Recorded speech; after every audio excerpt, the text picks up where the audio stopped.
Қайырлы күн. Бүгін мен саған түп сана деген ұғымды өзімнің түсінігіммен маған қалай әсер етті, солай саған түсіндіргім келеді қарапайым тілде. Көп психологтар айтады, түп санаң сенсе бәрі орындалады, вообще супер-пупер болып кетеді деп та. Бірақ көп адамдар мотивацияға тойып алады да, сонымен выгоранияға түсіп кетеді. Не үшін біздің соншама дүниеміз түп санаға түспей жатыр? Соншама алған біліміміз, ақпараттарымыз орындалмайды. Сол үшін біз кәдімгідей шаршап, стресске түсіп кетеміз да. Саған соның нақты өзім түсінген форматында түсіндіргім келеді.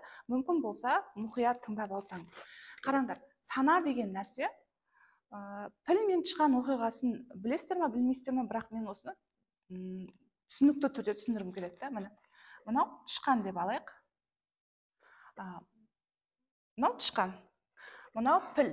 Піл әлде қайда үлкен тышқаннан. Примерно салып жатырмын. Мынау тышқан деп алсақ, мынау бізде піл. Соответственно, мынау біздің кішкентай нәрсеміз санамыз. Сана мынау. А мынау үлкен дүние, үлкен піл, бұл біздің түп санамыз.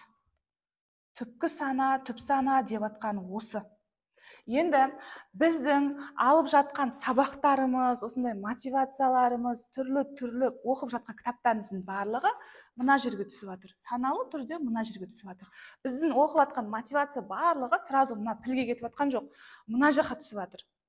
И бұл тышқан қорытып мынаған жібереді. Қорытып, если қорыта алса, қорытпаса оның пайдасы жоқ. Енді мына жерде нақты бір нәрсе бар да. Міне, тышқан ойлауы мүмкін. Тышқан, мен мына жаққа шығысқа қарай кетіп баратын, немесе оңтүстікке қарай кетіп баратын, солтүстікке, менің бағытым мына жақта деп ойлауы мүмкін да. Себебі бұл мотивацияға тойып алған. Мен, патологтар жарып жатырмын деп, міне, оңтүстікке қарай кетіп баратқан болуы мүмкін. А бірақ, мына біздің ішкі түп санамыз, піліміз, ол солтүстікке қарай кетіп баратыр. Мынау мотивацияға тойып тұрмын деп ойлап тұр ғой, а мынау ішінің барлығы негатив. Төменгі вибрациядағы, төменгі энергияға толы дүниелер, өңшең іші қоқыс, бұл солтүстікке қарай кетіп баратыр да.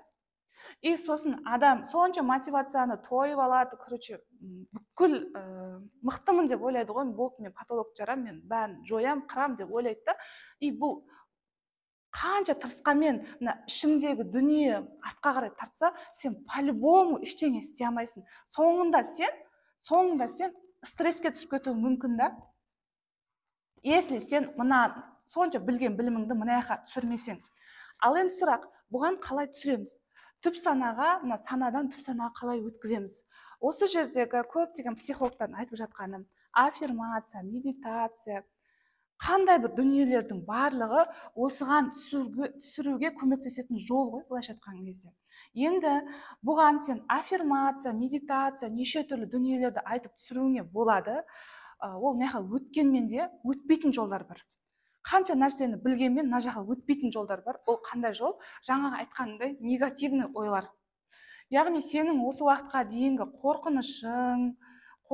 қорқынышың, үрей, реніш, өкпе, ашу, қандай көре алмаушылық, қырсықтық, қызғаншақтық, осы ішіңдегі толған негатив мусорлардан сен арылмайынша, мынаның барлығы, мына банков деп елестетсең, мына банкіден мына заттардың барлығын сыртқа шығармасаң,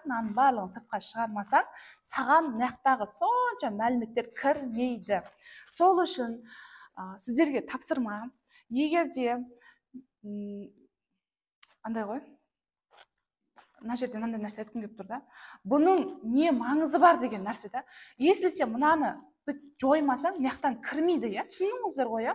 Не үшін бұл маңызды? Себебі біздің өмірімізде сананың пайызы, 5% деп елестетсек, біздің денеміз 95% түпкі сана болғандықтан біз мынаны сендіруіміз керек та, мынаны емес. Түсіндіңіздер ғой?